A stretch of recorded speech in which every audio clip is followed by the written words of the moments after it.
So, how about private developers? well, we work with private developers, but we've never worked with private developers in the sense of being co-owners.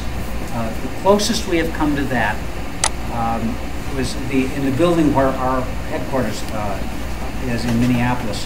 The artists who approached us about doing that building formed their own for-profit corporation, brought equity to the table, and they are the co-owners of the building with us. We're the managing general partner, they're the general partner. Oftentimes when we have been approached by a for-profit developer, the problem happens where we're a mission-driven organization that cares primarily about preserving affordable space for artists, and oftentimes for-profit developers are basically there for the for-profit piece, and so there's a collision that happens, and it doesn't always work out that well for us, and so we've tended not to do those because we want to make sure that any situation where we are building a property for artists, that one, we maintain that control, and we want to make sure that the preservation of affordable space for artists, ultimately that the artists are protected. That's our whole goal. So it doesn't mean it can't happen, it's just that it would have to, there would be a lot of stuff that would have to happen in the steps leading to an agreement. Yeah, we try to avoid those Yeah, as much right. as we can. Yeah, they're even more expensive. Are you working with any other communities in northern Indiana No. at this point? No, this is the first time I think we've been in Indiana. It's my first time ever to Indiana. I was here when I was Welcome. born. I'm a Kokomo boy.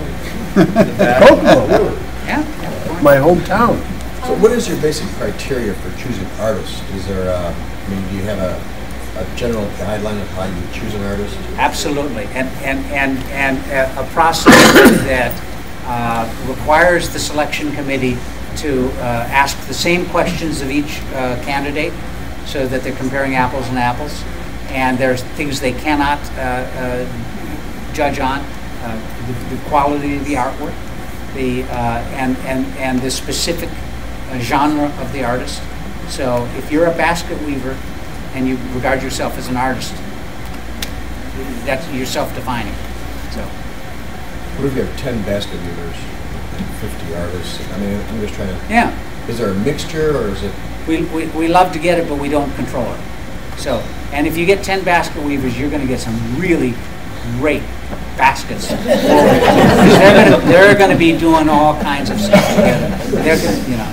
No, We've done it where we give preference to the artist, so that we get a lot of applications. We create these piles. There's the artist pile and then the non-artist pile. And we pick from the artist pile, and from that artist pile, we have done lottery system. We have done first come, first serve. All of that factors in it. It's, you know, and sometimes they think that they qualify and they submit, and then after some searching, they don't qualify, so then that application gets rejected, then we go to the next one, that's how it works. There was a question in the back there, yeah, you. I'm curious about the building acquisition process. Yeah. You do amazing buildings. Are these always friendly acquisitions, or are you working with the local government to kind of step in and get buildings that are not necessarily... We have purchased buildings from private owners. Usually when we've done that, though, they've been charitable in their purchase agreement with us.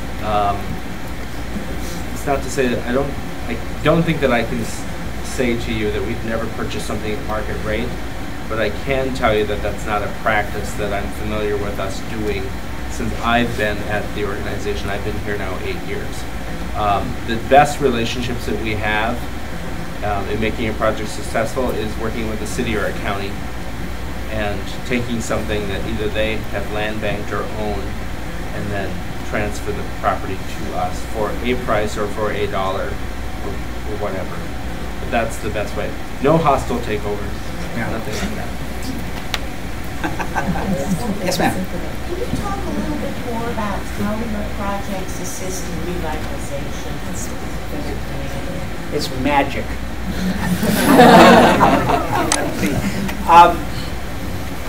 People are interested in artists, and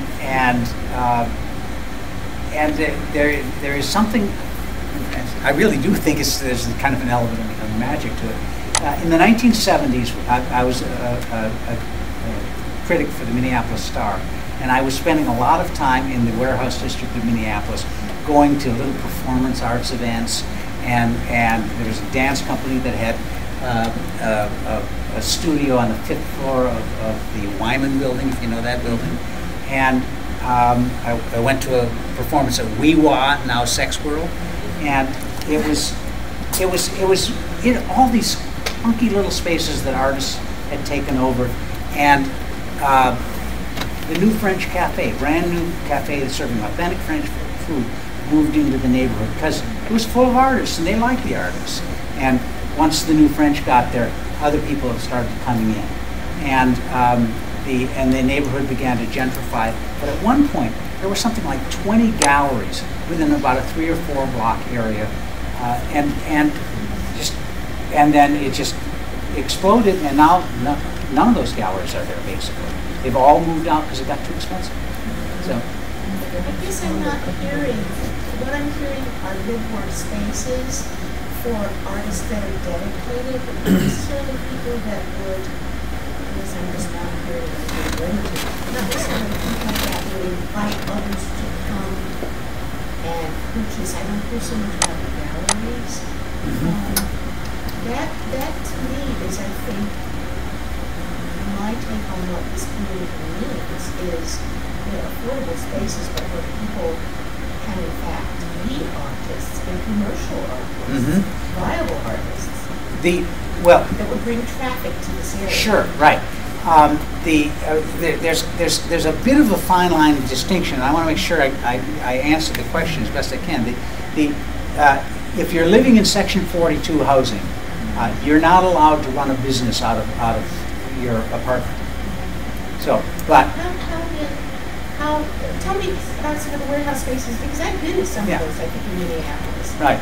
And they, if I'm correct in some of your buildings, there are design firms, there are photographers, are there not? Yes, yes, in the commercial areas of our building. And you have to draw a distinction between the commercial area and the residential area, because if you're thinking of the Northern Warehouse, and you may well be, there are a couple. Yeah, there are some really nice commercial ventures on the lower floors. That's fine, and for that matter, it's also fine if you're living in one of our buildings in downtown St. Paul. Twice a year, the St. Paul Art Crawl. You'll get thousands of people coming through your building, and yes, you can sell.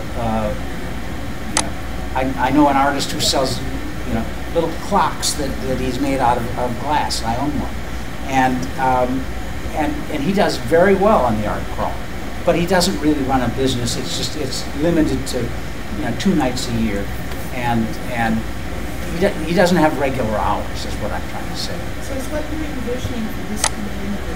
Would it be the blend of commercial and residential?